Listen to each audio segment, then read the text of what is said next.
Hey there, welcome to the Breakthrough Creative. This is John, and today I wanted to walk you through a time-lapse project that I have been working on. This illustration, it's a personal piece, but I'm starting to do more of pieces like this that I'm planning on licensing. And so licensing is where you create your work and then you offer it out to the world and see if anybody wants to use it on their product or to license it for any particular can I even use the word? For any particular purpose. And in return, they pay you for that usage. And so there's a contract and a certain amount of time and that they're allowed to use it and whatnot. And anyway, time-lapse is kind of a cool way to show how these things roll. So with that being said, let me go ahead. You can see our guy here. He's this kind of kooky, cartoony character. And when I start these, unless they have a very specific idea in mind, they often start as sketches. So we're going to see that sketch coming up here. And there it is. And, I'm just working him out. I didn't know if I was going to take him any further. And you can see I got into color right away. And I tend to do a lot of blue. It's kind of my default. I'm going to stop it for 1 second. It's kind of my default, of course. And I guess it's you want to challenge yourself at times, right? So I decided that I would do some black on this guy to start with, and then had a little yellow in there. But you can see the details being added, and already I'm playing around with some of the color because I want some drama in this guy. And for some reason, I put him in clouds. And right there, I'll stop that for a second. You can see that I was playing around with eyes. He was going to become a lot more sinister. I mean, this guy, he started as cartoony. And when you start as cartoony, I guess there are times where you can bring it back to a little bit more of reality.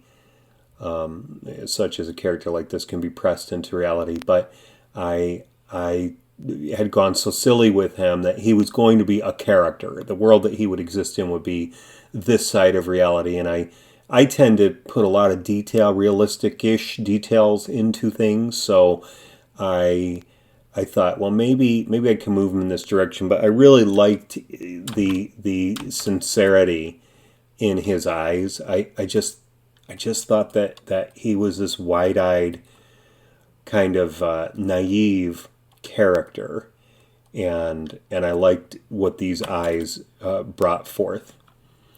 So I'm kind of designing him on the fly, right? And I thought, well, yeah, maybe he's got a big rainbow around him. I didn't know. I'm just toying with things, right? And you can see right there that I popped up the saturation of colors on this piece. By the way, I'm working in Procreate here, and Procreate is just an amazing program.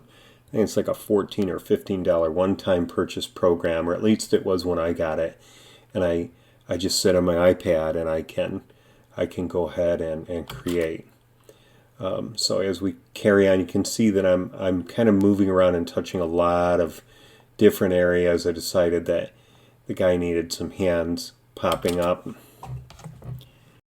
And I'm shading a little bit more as I'm working through. And so literally this guy's being created on, as I said, on my iPad with my Apple Pencil. Did you see how I went to black and white for a second there? So sometimes I'll go to black and white so I can check on my values.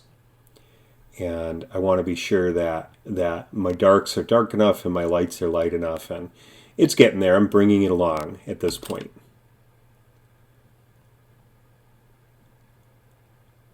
I'm working around the eyes. I'm adding reflected light onto the tops of the claws. You can see that I was trying to get some scale in this guy with the birds on top of his head. And I may yet add those in for the scale, but I have a lot of other things going on, and he's kind of in orbit at some point. You're going to see that happen. But here is where I wanted to just share with you some of the actual details that I've added to him. You can see the details in his skin, everything that's going on around his eyes, and then let me bring this one in, and this is this one here. This is more of what's going on down by his jaw, a little bit closer up. And I really like the lights that I have going on reflecting off of that lower lip, that kind of fatty lower lip that comes in. And sometimes you'll see creatures and they just completely have like a weirdo flap or roll or something that comes off of their mouth, and I like that for this guy, so I kept it. You can also see here how I'm treating the light as it's hitting, because wherever the bright lights hit underneath is where you're going to have your highest points as the light is shining upward, and then where it turns blue is kind of where it's returning, so that the yellow of the light, or the white of the light, or the orange of the light is not going to hit it. Alright, back to our guy. So let's do this here. So you can see now I'm adding in a moon and kind of a nebula in the background, and I pulled those out for a minute because I want to make I want the contrast to be higher now, right? So I've added a little bit of a darker into the sky, and I'm adding some texture in, and you can see I'm working the horns out as well. But it's this constant back and forth of making it look just so. I wanted to make it a little wider because he felt a little off-centered, which you tend to have more of the benefit of if you plan ahead on something. But again, like I said, I hadn't planned ahead, and I was really trying to figure out his horns, and it felt like his horns should be a little more decorative elements on it. And again, I'm feeling all of this stuff out, and you can see how I've been working out the nebula, right? And so here I'm just going to show you what I've got going on with the nebula here, and some of the detail that I put into it in the colors. And so I have this kind of purpley, pinkish detail that goes into this brighter center, which runs off the top of the page, but gives you the idea of what's going on with this nebula. And it's just a fun thing to paint. I really like it. All right, and then here we are as we're kind of finishing this guy up, at least to the degree that I have it done. I added that cloud off a little bit in the distance on the right, and then finished up some of the nebula work. And you can see that I worked on the collar down below on the neck of this guy, added in my signature because I think I shared it somewhere on social media, and I like to have my signature on my things. But I'm still working out that front right paw. I guess it would be his left paw, and there you go. So just some of my thoughts on my approach to working out a character illustration that ideally I'd like to license. So thanks for watching, and I'll probably have more videos like this. I think these are these are just, they're fun for me to do, and I hope they're fun for you to see the process. So anyway, hope you're well.